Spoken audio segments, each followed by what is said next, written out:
আসসালামু আলাইকুম ভিউয়ার্স। আঙ্গুর তো আমাদের খুব মজা লাগে, আমরা খাই। কিন্তু আঙ্গুরের পাতা দিয়েও যে মজাদার খাবার তৈরি করা যায়, এটা আমি টার্কিতে এসেই দেখেছি। তো এই খাবারটা তৈরি করতে যদিও একটু কষ্টকর, কিন্তু সেটা টার্কির যে জনপ্রিয় রেসিপিগুলো এবং মজাদার রেসিপিগুলো, তার মধ্যে এই রেসিপিটি হচ্ছে একটি। এটার নাম হচ্ছে ইয়াপ্রাক সারমা। ইয়াপ্রাক মানে হচ্ছে পাতা, আর সারমা হচ্ছে খাবারের নাম। তো চলুন আমরা দেখে নিই কীভাবে এই খাবারটা তৈরি করতে হয়।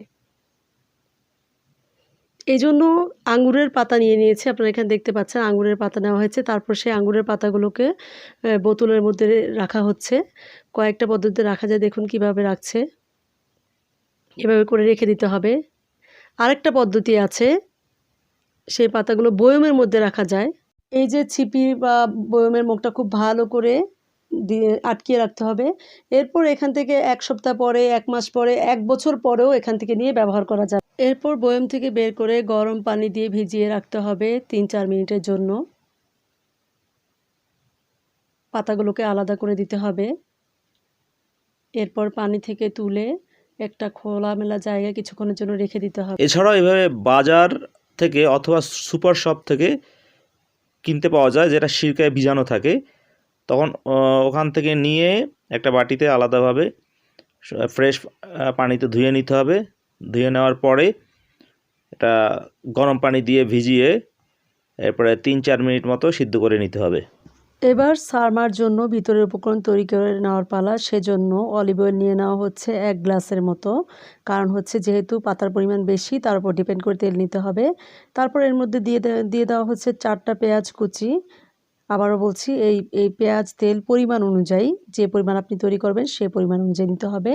এরপরে দিয়ে দিচ্ছি ২ টেবিল চামচ টমেটোর পেস্ট আর কি। আর হচ্ছে ২ টেবিল চামচ লাল মরিচ বাটা। অ্যাকচুয়ালি এই মরিচটার তেমন ঝাল নেই টার্কির মরিচগুলো, সেজন্য একটু বেশি দেওয়া হচ্ছে। ১.৫ চা চামচ জিরার গুঁড়ো ও ১ চা চামচ গোলমরিচের গুঁড়ো। ভালো করে নেড়েচেড়ে নেওয়া হচ্ছে।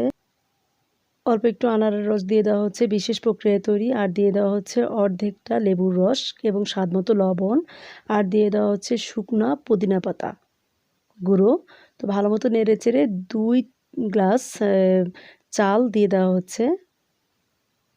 তারপরে ২ মিনিটের মতো রান্না করে নিতে হবে। অল্প একটু পানি দেওয়া হচ্ছে, জাস্ট ২ মিনিট রান্না করতে হবে। এবার রান্না করে রাখা উপকরণগুলোকে আঙ্গুরের পাতায় অল্প পরিমাণে দিয়ে রোল করে নেওয়া হবে, রোলের মতো করে আর কি। দেখুন রোল করার সিস্টেমটা অনেক সুন্দর, আমার কাছে খুব ভালো লাগে। যাতে বের না হয়ে যায়, তাই কোণা থেকেও পাতাগুলোকে মুড়িয়ে দেওয়া হচ্ছে। সুন্দর রোল তৈরি হয়ে গেল।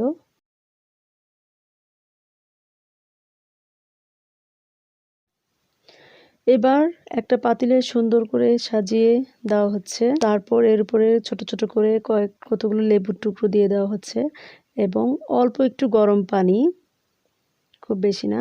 তারপর একটু আবার সেই আনারের রস দেওয়া হচ্ছে, আর দিয়ে দেওয়া হচ্ছে অলিভ অয়েল। তারপরে মাটির একটা কিছু বা একটা ভারী একটা কিছু দিয়ে চাপ দিয়ে উপরে ঢাকনা দিয়ে ঢেকে দেওয়া হচ্ছে। তারপর চুলায় বসিয়ে ২৫ থেকে ৩০ মিনিট একেবারে অল্প আঁচে রান্না করে নিতে হবে। হয়ে গিয়েছে খুবই মজাদার ইয়াপ্রাক সারমা। দেখুন টার্কিশরা কত মজা করে খায় এবং আসলেই খুবই মজাদার একটা খাবার।